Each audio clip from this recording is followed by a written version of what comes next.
Good morning, students. Now, once again, today I will teach you English course for all the sections of class 12, lesson number 2, A Fellow Traveler. Dear children, as I taught you earlier, two paragraphs of this chapter. So today I will teach you the next paragraph of the chapter. You can see the chapter on this night. From here you will see on this night. From here dot. So see, let us see. I would like to give you the brief of the earlier paragraph. Here, Arthur A.G. Gardiner is journeying by train, and he is thinking that he is alone in the compartment of the train in the end of the journey. But he cannot understand the fellow traveler who is only merely an insect mosquito. So let us see what happened that night. On this night, I did not do any of these things.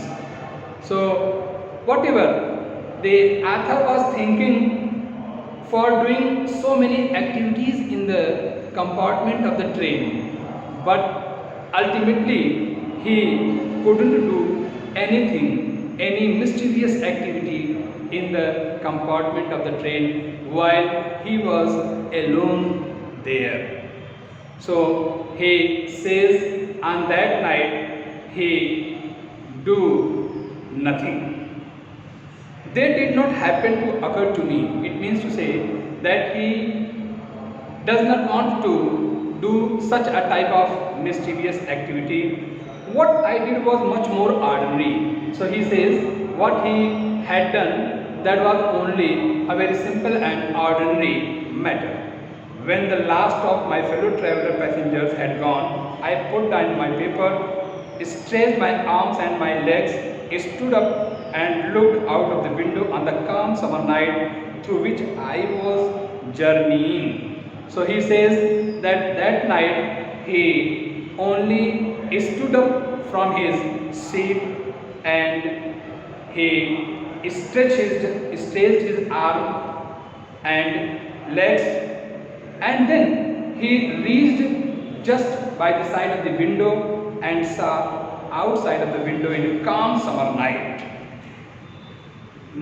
I was journeying, noting the pale reminiscence of day that still lingered in the northern sky. So he was looking just outside of the window. There he saw a natural scene. Crossed the carriage and looked out of the other window.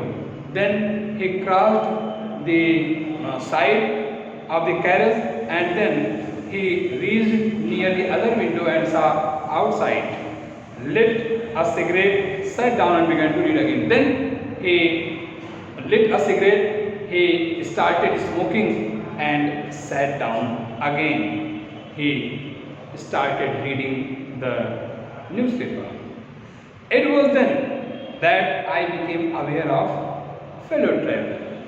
That is the important point here. You can understand that the main here topic, how he was aware of his fellow traveler. That time when it came and sat on his nose, he could understand the feelings of the mosquito.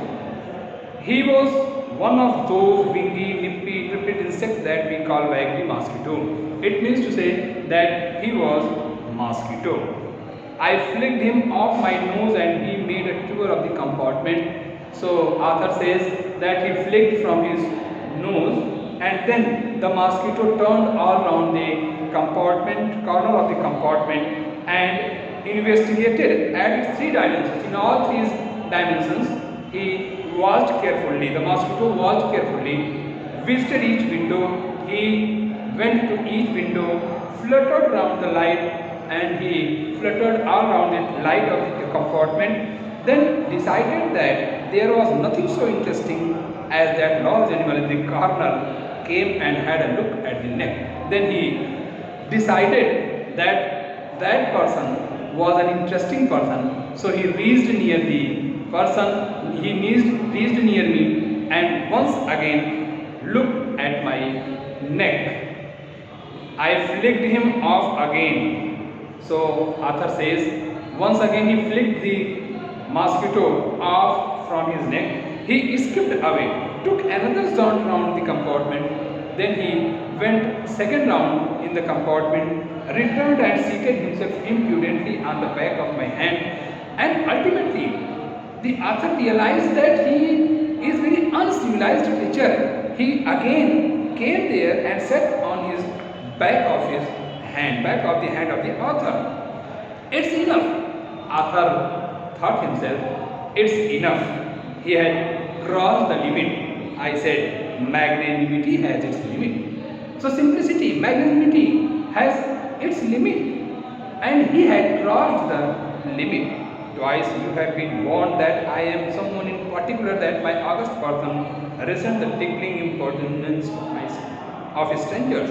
So he was thinking that he was a special person, and any mosquito here disturbed him. I assumed the black cat. So author says that now he was ready to give the punishment to mosquito.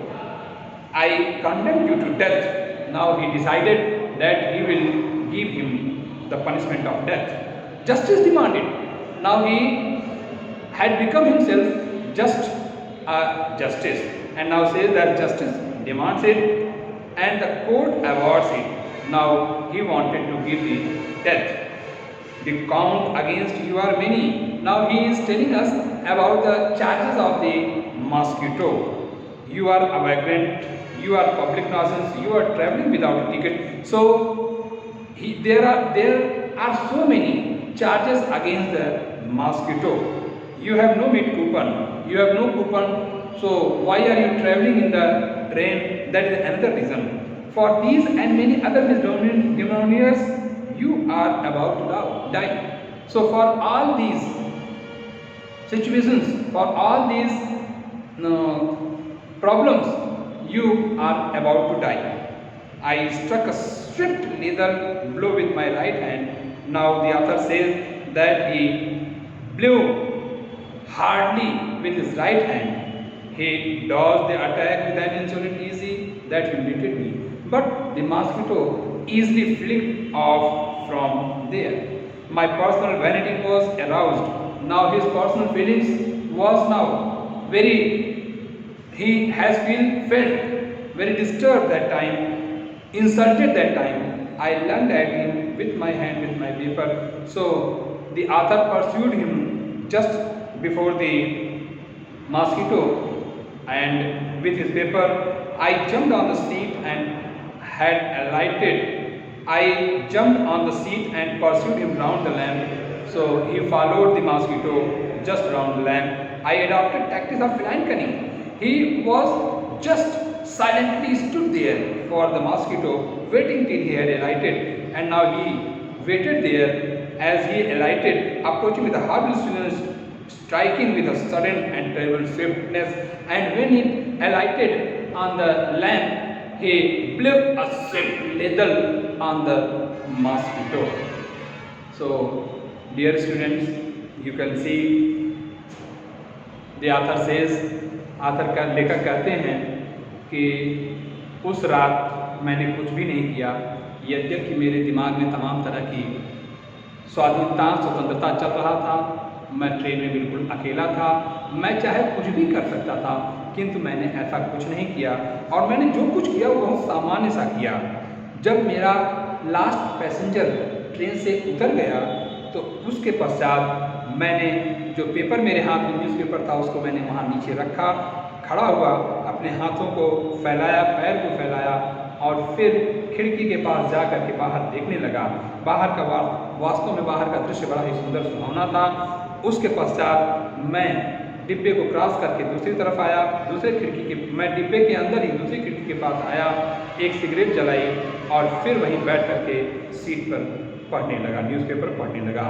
और तत्काल उसी समय मुझे ऐसा महसूस हुआ कि कोई सहयात्री यहाँ पर आया है और फिर वह आया और मेरे नाक पर बैठा। मैंने उसे उड़ाने का प्रयत्न किया, वह उड़ा, फिर उसके बाद कंपार्टमेंट में पूरा चक्कर लगाते हुए अंत में फिर आकर के मेरे गर्दन पर बैठ गया। मैंने दोबारा उसे फिर उड़ाया और वह फिर एक पूरा चक्कर डिब्बे का लेते हुए और बड़ी ही धृष्टतापूर्वक आकर के मेरे हाथ के पीछे हिस्से पर बैठ गया। तो मैंने कहा कि बहुत हो गया, उदारता की भी एक सीमा है, उदारता की भी एक हद है। मैंने 2 बार इसे चेतावनी दिया, किंतु यह अपनी हरकत से बाज नहीं आ रहा, इसे सज़ा मिलनी ही चाहिए। और मैंने एक जस्टिस के रूप में स्वयं को रखते हुए मैंने कहा कि हमारी अदालत इसको मृत्युदंड की सज़ा देती है, क्योंकि न तो इसके पास कोई कूपन है, यह आवारा है, यह पब्लिक को हर्ट करने वाला है और बिना किसी टिकट के ट्रैवल कर रहा है, इसे सज़ा मिलनी चाहिए। और फिर अंत में मैंने तेज़ी से हाथ के पिछले हिस्से पर एक घातक प्रहार किया, लेकिन वह उससे भी बच करके निकल गया। तो मैं उसके पीछे पीछे चल पड़ा और अंत में जैसे ही वह लैंप के ऊपर उतरा, मैंने न्यूज़पेपर से उस पर भी प्रहार किया, किंतु वह वहाँ से भी बच निकला। Thank you.